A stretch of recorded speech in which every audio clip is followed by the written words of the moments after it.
All right, we're actually doing another episode of Sync B-Sides, and I think I've mentioned this multiple times. Not a big fan of the name, but we're going to stick with it for now because we're stuck with it. I've got a really, really, really special guest today. Someone that I've been actually dying to speak to since I went on his podcast for the first time, and after that podcast, I actually attended an event that he was organizing because he told me about it. That's the best advertisement, best acquisition tool I've ever seen in my life. So I paid for a ticket and went straight there. So I've got Reuben Ch'ng from Daily CMO joining us. Thank you so much, man. Appreciate you joining us today. Thank you. Thank you, Tim, for inviting me over to this. Appreciate this and happy to be here. Oh no, no, we're really glad that you come here because I mean I think what I mentioned, right? So the event that I went to that Ruben organized was something called the Underdog Marketing Conference, which was technically meant to be kind of this small, intimate marketing session where you get marketers, interesting people with great stories, entrepreneurs and founders, kind of coming together to have conversation on that stage, but also then people just networking. It's a 1 day thing, right? Yeah. When you told me about it, I felt like that is something that Malaysia is sorely missing. Like it's missing that so much. I think the scene was a lot more vibrant pre-COVID, but Mhm. even pre-COVID, I remember that Singapore was a lot more active in that fireside chats, post-work meetings, networking sessions. Malaysia kind of less so because I tried my hardest to go for a lot of these things. It was very difficult to kind of break into networks or find them easily. Mm. So maybe you can just tell us a little bit more, like why did you decide to actually set up something like the Underdog Marketing Conference last year? So, it's funny because with events in Malaysia, right? There are events, but most of them are very general, all-rounded sort of like events like Yeah, um, digital conference. I mean, yep, yeah, digital, but digital what?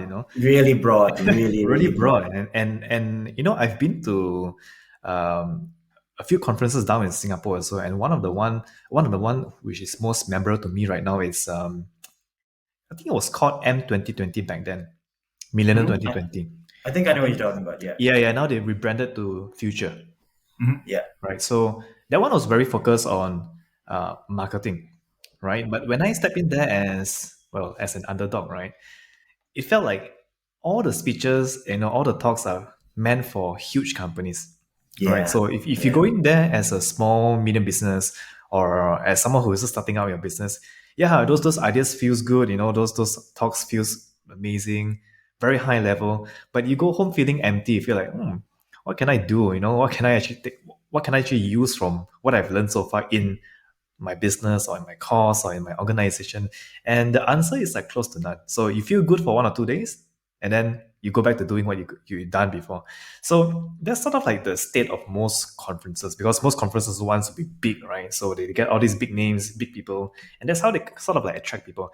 So coming back to why I started, or why I organized the conference in the first place, was nothing to do with all this. I started doing it because I thought like, hey, it'll be cool to launch a brand, which is Daily CMO. So Mhm. I've just parted ways with one of my ex business partner, and then thought like, okay, let's start off something uh, that relates and circles around content, and we use that to grow our business in consulting, in courses, programs, and also in advertising, right? So I thought like an event would be great to pull people together, and it was just the right time to do it because this was like post COVID, and people were all dying to go back into, you know, face to face meetings and also physical events. So I thought like, hey, let's just run something like that, right? And the name Underdog came about because, well, I felt I was an underdog. And there's like, a lot of people out there in the market also in the same position as me. They don't want to go to another conference where it's all high level, but they want to go and meet people that, are just maybe 2 or 3 steps ahead of them, and they can learn the tactics, the strategies from those people and apply it the next day in their business as well. So that's mainly why the reason why I run that event. Okay. No, that's interesting. I mean, one thing that you said really struck me pretty hard is the fact that when you go for these conferences in Singapore, they kind of focus on purely one segment of the business industry, which is large companies instead of. Mm. I couldn't agree more. I mean, honestly, I that hit me really hard, kind of brought me back to the reason I started my company as well, which was the fact that there's like this massive community of people with money, but maybe not as much money as them, Yeah. that are underserved. I mean, it's ridiculous how badly underserved they are, because Mm-hmm. people from the top agencies and top marketers don't go downwards. It's Okay. everybody from the bottom kind of looking upwards. Okay, can I acquire a customer that maybe is a little bit larger? So usually quality there tends to, quality of marketing tends to be a bit iffy, right? No one's Yep. really targeting the middle ground that much. So I mean, it's interesting, and the way that you're doing it, I think, is, for me at least, really really interesting, and I think is also going to be very effective, Mm. because I know everyone talks. If you go online, go on any podcast, any sort of thing online on YouTube, everyone's talking about how you got to create your own content, be your own influencer, and all this stuff. No one's really doing it very well. I mean, you take away the big guys, the global influencers, your Tim Ferriss, your Neil Patels, all those guys.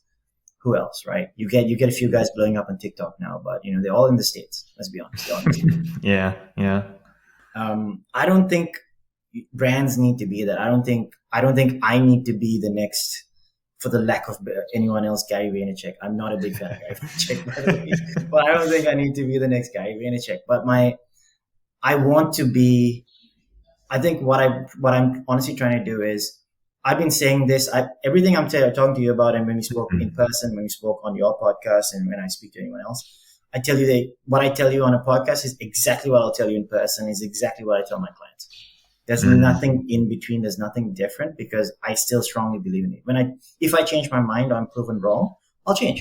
I'll evolve and change. But till that time, I think it's just being honest. I'm doing my best not to focus too much on the soundbite.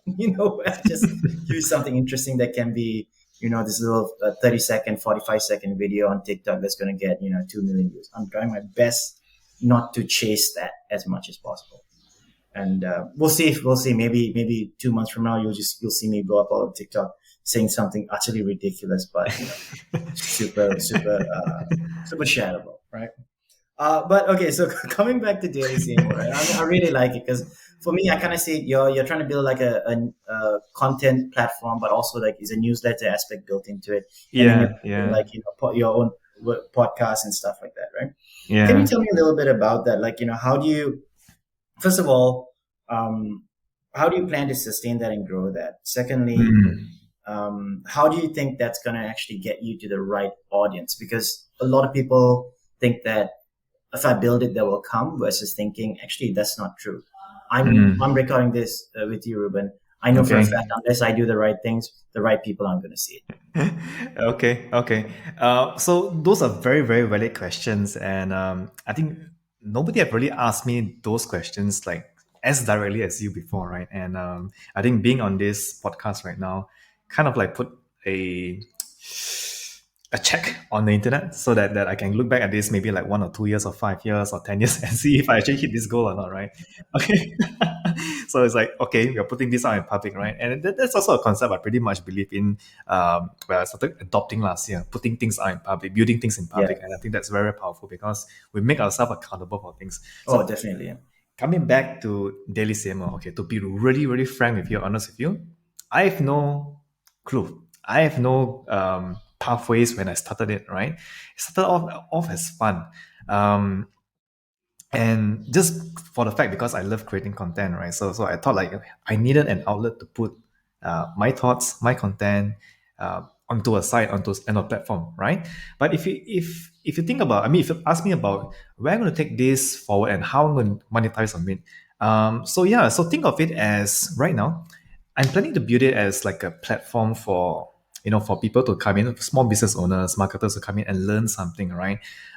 If you have read sites like Search Engine Journal or those kind of sites, they are a content site basically, and well they identify themselves as a media site, and that's kind of like the direction that I'm taking Daily CMO into as well. So it's going to be a lot of content.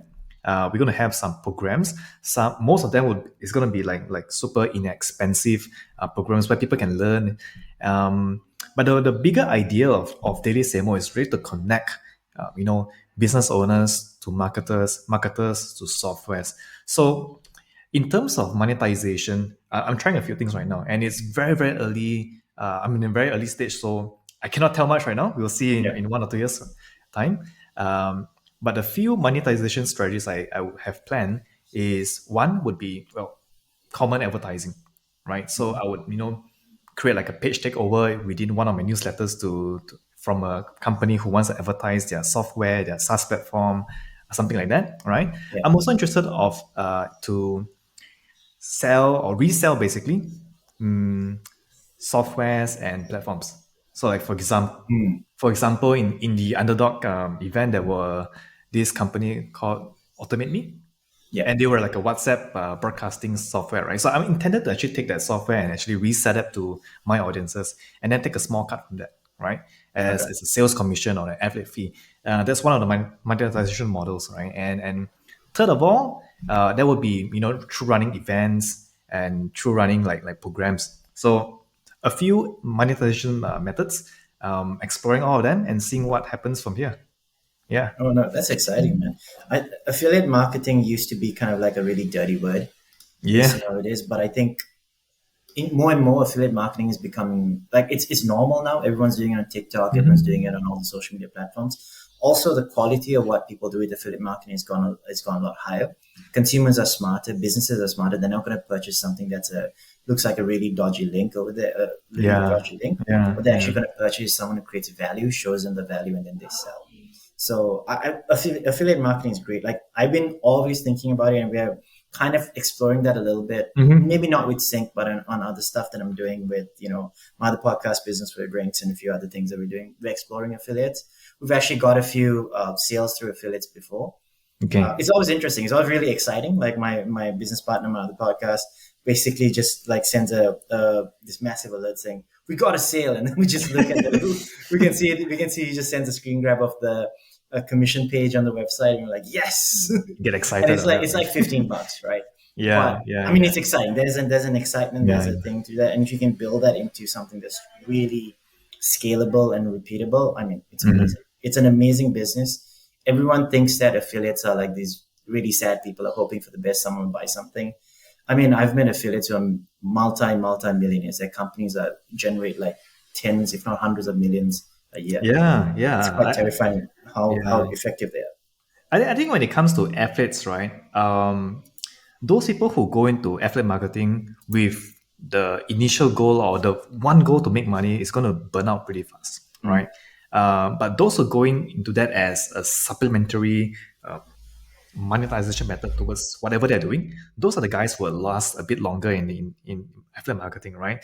But at the end of the day, you have to eventually build your own products still. So again, coming back to affiliate marketing, I'm not a stranger to affiliate marketing.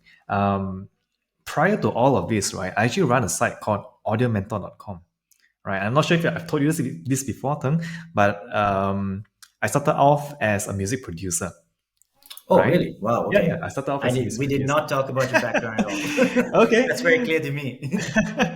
So I currently still running a music school in Penang. That's the small island in Malaysia, right?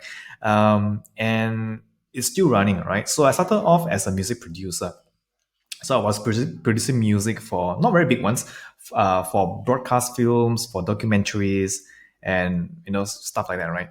And I had this really really strong interest in music production, and this was back like I think 10, 10 or 11 years or so, right? So at that time, internet marketing, blogs were just rising up. We were in the rise of Web 2.0. And right, and it happened so fast, right? So at that time, I started off a site called audiomentor.com and started off as for fun. I started writing like content, what I discovered, what I've learned.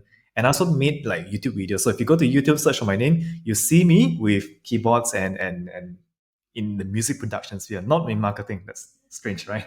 So I did a few things like review music instruments, music production gear, audio interfaces, microphones, stuff like this, and it got traction.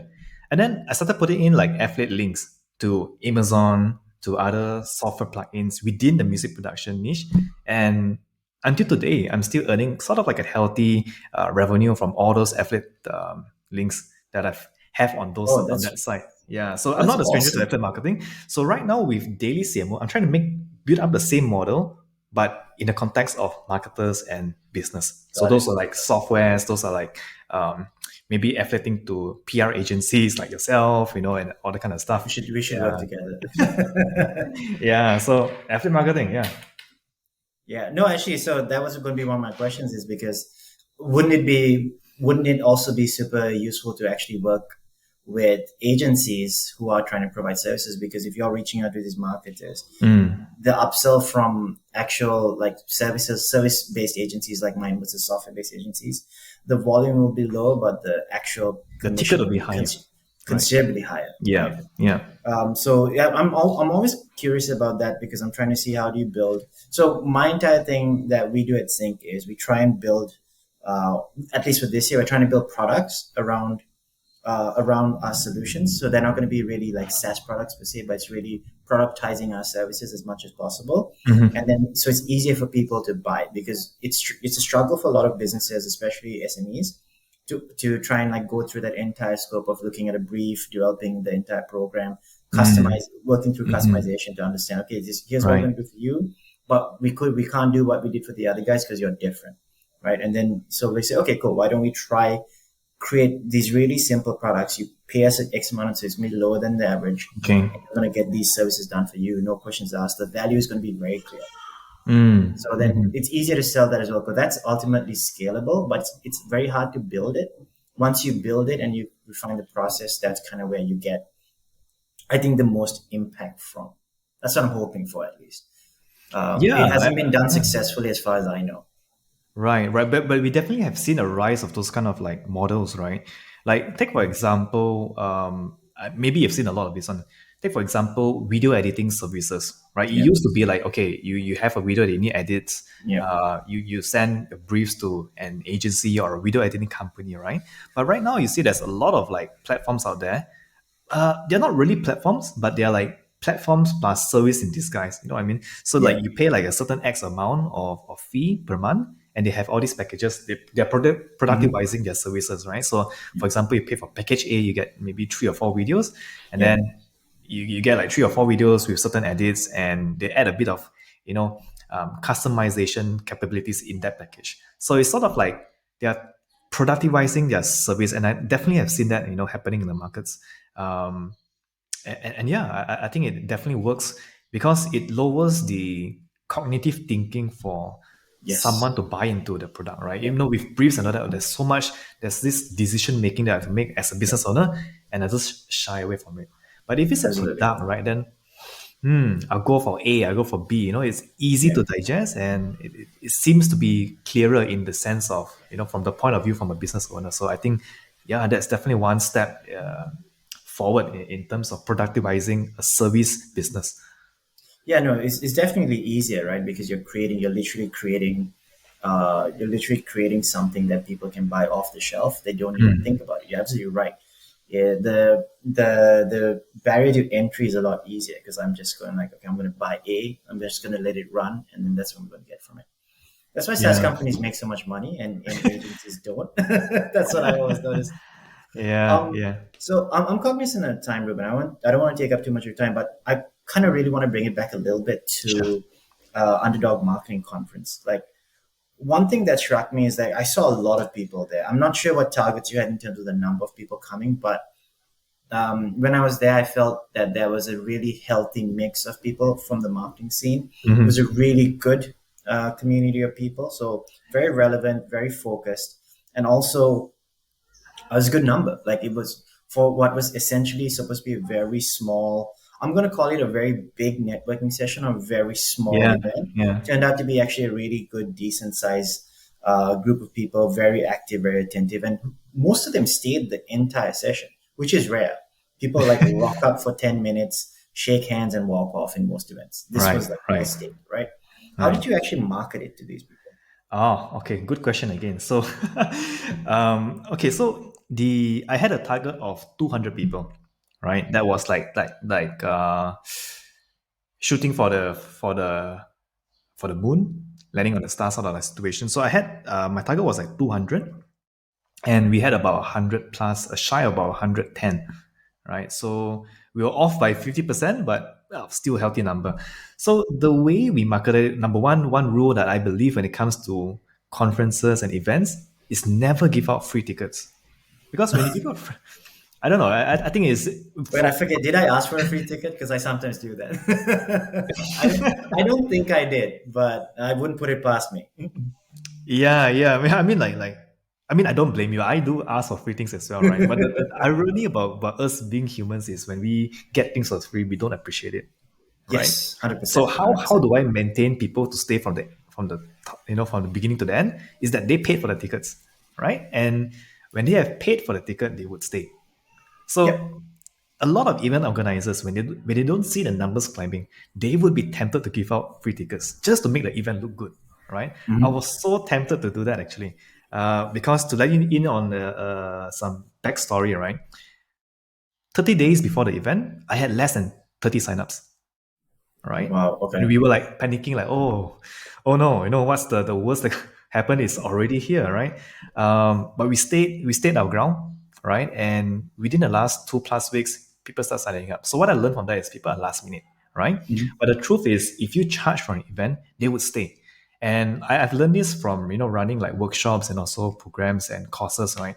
Whereby if you give things for free or if you cut down the price and give them a discount, they will sort of like have less appreciation for the whole event or the whole course. So number one, charge for your events. Definitely charge for your events.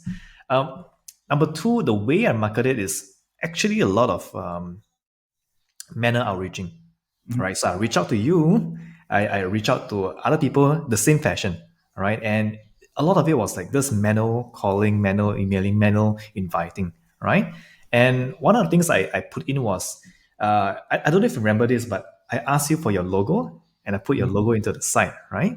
Now that sort of creates some sort of like, what do you use that? What do you call that word? Maybe a little bit of ownership, I think, Yeah, yeah, yeah. probably. Ownership. Yes, Yeah. that's the word, right? So using that strategy, right, we created like ownership from all these people in the event itself. In fact, when you came to the event, you notice that there's this like billboard, not billboard, Mhm. a backdrop with your Yeah. logo inside as well, right? So I think these small little tactics per se created a lot of ownership in all those people, and they stayed from the front to the end, because they are part of the whole event right now. Um, so yeah, I mean, in terms of marketing, it was a lot of manner outreaching. What I did was just telling people about the event, and I think if I look into in hindsight right now, I think a lot of people bought into the event because of the story behind of it, right? Mhm. Why was it called Underdog, right? And it, Yeah. it kind of resonated with them a little bit. Oh no, great name, great name. One of the better names that I've heard. It wasn't too fancy. It's very clear exactly what you wanted to get out of it. Yeah. Yeah, so I thought it was a silly name when I just put down. Yeah, it's just I thought the name like okay, let's just call it underdog. And being in Malaysia, where we have a lot of Muslim community, calling it a dog is not exactly a very very good idea, I think, right? But somehow it worked out, right? Yeah. So yeah, I think that the story was like relevant to a lot of people, the whole USP and the proposition. So I think that helped a lot as well in terms of marketing it. In terms of advertisements and all that, very little of that. I spend like less than 2,000 in terms of in RM on advertisements. So a lot is just reaching Oh, out. that's really Yeah, low for a marketing budget. Okay. yeah, Oh, interesting. yeah, So Ruben, I think we could talk for hours and hours, but I don't want to keep you too long. Also, it's a pain to edit this if it's too long. So, and yeah, we're trying to keep the conversation honest and like open and yeah. also short and snappy because it's too long, too far, too much. But thanks so much, Ruben. I really appreciate you taking the time. If there's anything else if you want to call out anything, you want to share anything with the listeners, feel free. You can. I'll leave it open to you if you want to say anything. Oh, well, who are the listeners? Oh, so for us, it's primarily marketers, comms people in Singapore, Malaysia, and then a little bit outside of in Southeast Asia as well. But Singapore and Malaysia, are the two main markets. We also market it directly to, I mean, similar to you. So we literally send out content directly to like our marketing community. So we have like a newsletter network and stuff that we send out stuff to as well. But it's Ah. all in the marketing and comms sphere. All right, all right. Oh, well, I don't think I have much to add on to end this podcast, but if I were to add one or two thoughts that I have right now is that, well, marketing hasn't changed in a long, long time. I think platforms change, but what I'm trying to say is that human behavior, customers' behavior hasn't changed for like, long centuries, right? We all want the same thing. We all have pain, fears, hope, and dreams in our minds, and we're just looking for solutions that can to solve that kind of the Yeah. stuff we have in our head, right? So I think really a lot of people get caught up into like what kind of platforms are the best these days, like TikTok, Facebook, LinkedIn, that kind of stuff. But what really matters is comes back to the human behavior at the end of the day. So really, I think that is what marketers should focus on rather than how do we use this Facebook algorithm to do something. Yeah, yeah. So really just focus on your customers and the human behavior. So yeah, that I'll add on top of my mind right now. Oh, no, awesome. Okay. No, that's really great. Thanks so much, Ruben. Appreciate it. And as always, follow us on all our social media platforms and channels, and then also check out dailycmo.net. One Yep, word. yep. That's right. dailycmo.net, and then you can chat to Ruben directly right there. He'll answer every question you have. Happy to All right. happy Thanks, to do everyone. so. All right.